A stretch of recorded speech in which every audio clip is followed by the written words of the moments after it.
నమస్తే, welcome to speed news.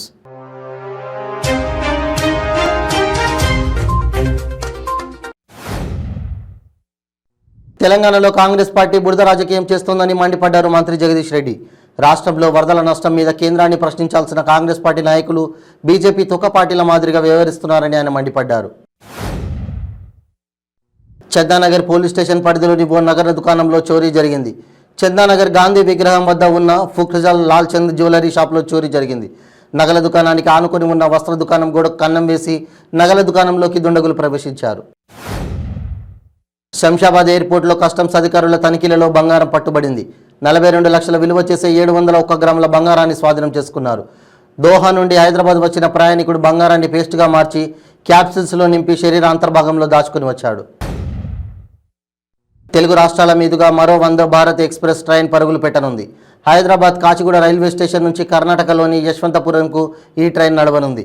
ఏపీలోని నంద్యాల జిల్లా డోన్ మీదుగా ఆగస్టు 6న వందే భారత్ ఎక్స్ప్రెస్ ట్రైన్ ప్రయాణించనున్నట్లు Guntakal division additional railway manager వెల్లడించారు.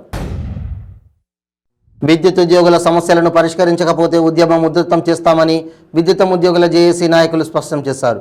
ఈ మేరకు అనంతపురంలో పవర్ ఆఫీస్ వద్ద ధర్నా నిర్వహించారు. ఈ సందర్భంగా Tirupati APSP DCL 322 company secretary M Veera Raghavareddy మాట్లాడుతూ న్యాయమైన డిమాండ్లను ప్రభుత్వం వెంటనే పరిష్కరించాలని అన్నారు. గుంటూరు జిల్లా నరసరావుపేటలో మున్సిపల్ కార్మికులు మున్సిపల్ కార్యాలయాన్ని ముట్టడించి రోడ్డుపై వంట వార్పు కార్యక్రమం నిర్వహించారు.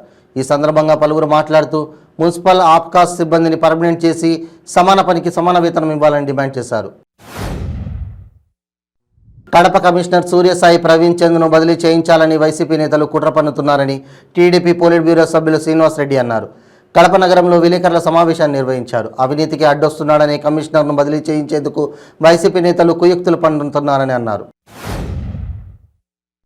నెల్లూరులోని బారా షహీద్ దర్గాలో జరుగుతున్న రొట్టెల పండుగలో నెల్లూరు రూరల్ ఎమ్మెల్యే కోటంరెడ్డి సీతారెడ్డి కుటుంబ సభ్యులతో కలిసి పాల్గొన్నారు.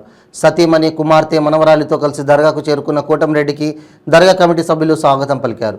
ఇందులో భాగంగా వారు దర్గాలోని బారా షహీదుల సమాధుల వద్ద ప్రార్థన నిర్వహించారు. ఫ్యాన్సీ డ్రెస్సులు చిట్టిపుట్టి నడకలతో చిన్నారులు సాంప్రదాయ వస్త్రాలు పాశ్చాత్య దుస్తులతో మహిళలు అలంచారు. క్లాసిక్ ఎంటర్టైన్మెంట్ సంస్థ ఆధ్వర్యంలో విశాఖలో star kids 2023 star Andhra Pradesh 2023 fashion show grand finale నిర్వహించారు. దివ్యాంగులు ఒక ప్రదేశం నుండి మరో ప్రదేశానికి వెళ్లాలన్నా చాలా కష్టపడేవారని, వారికి చేదోడుగా సహాయకారిగా ఉండేందుకు ఉచితంగా 3 చక్రాల మోటార్ సైకిల్స్ అందజేస్తున్నామని రాష్ట్ర హోంమంత్రి విపత్తుల నిర్వహణ శాఖ మంత్రి తానేటి వనిత తెలిపారు. కొవ్వూరు స్థానిక క్యాంపు కార్యాలయం ఆవరణలో కొవ్వూరు నియోజకవర్గానికి చెందిన 10 మంది దివ్యాంగులకు మోటార్ ట్రై సైకిల్ పంపిణీ చేశారు.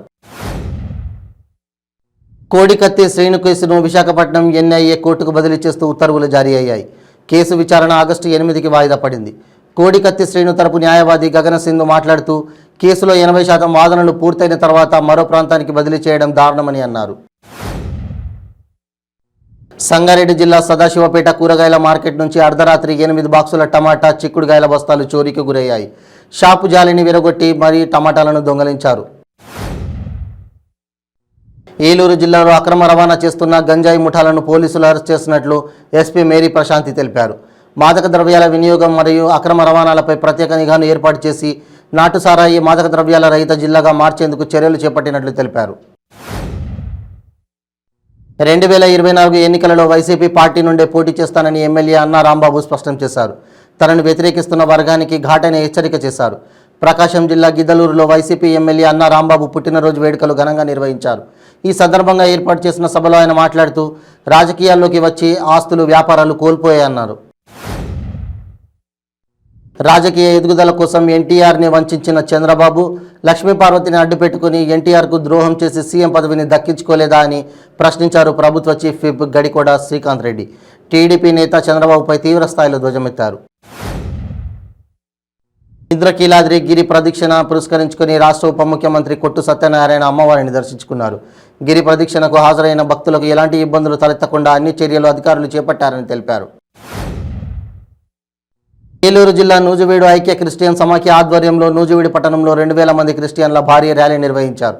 నూజివీడు పట్టణంలోని రాజీవ్ సర్కిల్ నుండి చిన్న గాంధీ బొమ్మ సెంటర్, పెద్ద గాంధీ బొమ్మ సెంటర్ మీదుగా సబ్ కలెక్టర్ కార్యాలయం వరకు ర్యాలీ నిర్వహించి అనంతరం సబ్ కలెక్టర్ ఆదర్శ్ రాజేంద్రన్కు వినతి పత్రం అందజేశారు.